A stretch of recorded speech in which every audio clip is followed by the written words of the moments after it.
This is the beautiful scenery if you go to the market. Ayan. Punta tayo ng market, guys. Lakad ako ng mga 15 or 20 minutes. Tapos makakarating na tayo dyan sa Ngau-Tau-Kuk Market. Mamamalengke tayo ngayon, guys. Dito na tayo sa baba. Dito na tayo. Pasok na tayo dito sa Ong Kay Commercial. Ayan, ang lolo ko. Ayan, guys, nandito tayo sa loob ng Ong Kay Commercial Building. Ito yung mga stalls dito sa loob. Ayan. Ayan. Doon kami mostly bumibili, pero hindi na kami bibili kasi wala nang taong kakain. Aalis kaming lahat. May pulis, may pulis. Ayan, labas na kami. Dito na tayo sa market. Bilihan ng dry goods. Ayan, tingnan niyo mga presyo.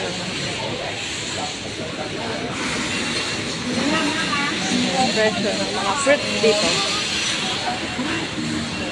Ayan, guys, update tayo sa mga prices ng mga vegetables and fruits dito. Tignan nyo, ang mais, $13 ang tatlo. Ito yung mga presyo ng manok, guys. Oh, per piece yan. O, yan, 10, 70. Sa Pilipinas, 75. Dito na kami sa bilihan ng isda.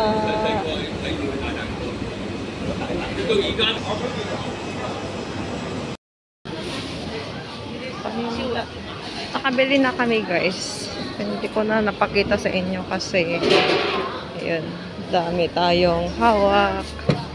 Yan, ang mamahal, diba? Yan, mamahal. Ayan, mangkeo. 60. Bili tayo ng fish meat, guys, dito. Bili kami ng watercress.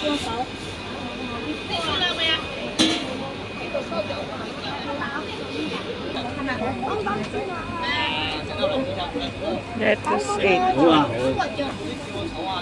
Hindi ko alam kung anong prutas to. Tayo ng fish meat, guys. Fish meat. Guys, yung mga bilihan ng mga live fish, lahat live. Bili kami ng isda, guys. Ito.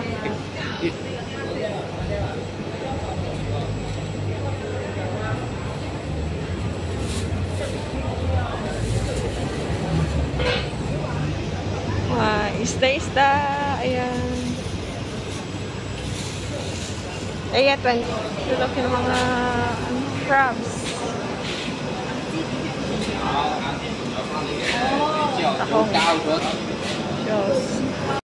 Nakarating na tayo, guys. Ito yung mga pinagpili namin.